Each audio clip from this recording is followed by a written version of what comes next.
How does someone stop haram online?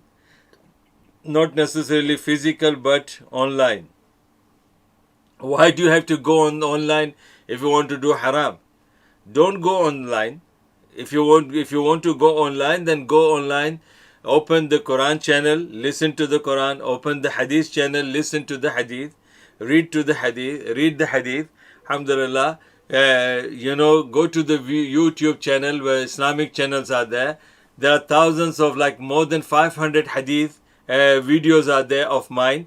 Mashallah, go to that channel, listen to them, read, watch some those documentaries, those videos. So spend your time if you are addicted to online. But if you are thinking that going online and you will fall into haram, then it's better not to go, because Allah subhanahu wa ta'ala has said, "La taqrubu zina," that don't approach the sources or means that will take you to fornication. That means all those things that will make you do haram, don't go close to that. Avoid that much as possible.